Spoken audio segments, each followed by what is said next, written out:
নমস্কাৰ সকলোকে আমাৰ চেনেললৈ স্বাগতম জনাই আৰম্ভ কৰিবলৈ লৈছোঁ আজিৰ ভিডিঅ'টি।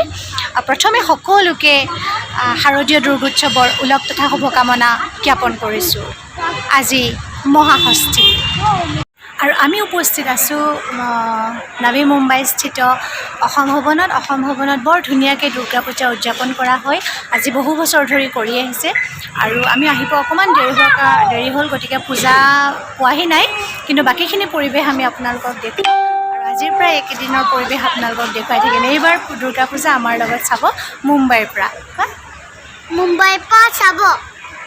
কি চাব? মুম্বাইৰ পৰা চাব। আৰু আমি সপৰিয়ালে ইয়াত উপস্থিত আছোঁ, গতিকে এইবাৰ আপোনালোকক পূজা আমি দেখুৱাম মুম্বাইৰ পৰা। চাই থাকিব। আহক এতিয়া আমি পূজা মণ্ডপৰ ভিতৰলৈ সোমাই যাওঁ। আৰু এয়া আমি মণ্ডপৰ ভিতৰলৈ সোমাই গৈছোঁ। এইবাৰ আমাৰ সৌভাগ্য যে আমি ইয়াত উপস্থিত আছোঁ সেইখিনি সময়ত, আৰু আপোনালোকক যিমান পাৰোঁ প্ৰত্যেক দিনাৰ দৃশ্যৰাজী অনুষ্ঠান দেখুৱাবলৈ যত্ন কৰিম। আহকচোন এতিয়া আজিৰ পৰিৱেশটো অকণমান চাওঁ।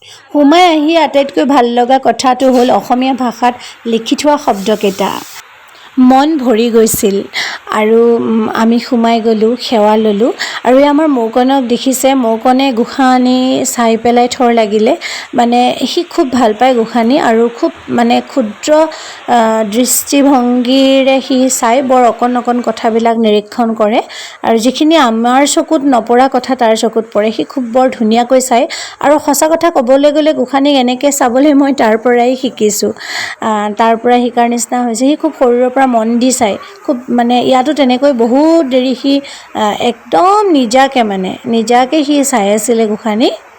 আৰু সোমায়ে যেতিয়া দেখিছিলোঁ গোঁসানীয়ে চাদৰ মেখেলা পিন্ধি আছিল, মানে মনটো ইমান ভাল লাগি গৈছিলে বুজাব নোৱাৰোঁ। আৰু এনেকুৱা অনুভৱ হৈছিল যে আমাৰ চাদৰ মেখেলাযোৰত গোঁসানীক সঁচাকৈ বৰ ধুনীয়া লাগিছিল। আৰু ডিঙিত গামোচাও আছিলে, গণেশ বাবা আৰু ভগৱান কাৰ্তিকৰ ডিঙিত, মহিষাসুৰৰ ডিঙিত গামোচাও আছিলে। গতিকে অসমীয়া অলংকাৰেৰে সজ্জিত হৈ আছিলে গোঁসানী। গোটেই পৰিৱেশটোৱে মানে অসমীয়া। গতিকে অসমৰ বাহিৰত অসমীয়া পৰিৱেশটো দেখাৰ লগে লগে মনটো কেনেকুৱা লাগিব পাৰে আপোনালোকৰ নিশ্চয় অনুভৱ হৈছে।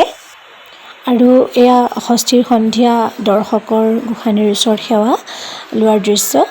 আৰু পূজা সমিতিৰ বিষয়ববীয়াসকল আছে পূজা মণ্ডপত, আৰু অলপ সেৰেঙা যদিও যিহেতু প্ৰথম দিনা।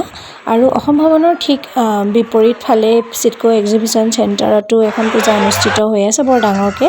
আৰু সেয়া আমি গম পোৱা মতে সেয়া বাঙালী সম্প্ৰদায়ৰ মানুহখিনিয়ে অনুষ্ঠিত কৰিছে।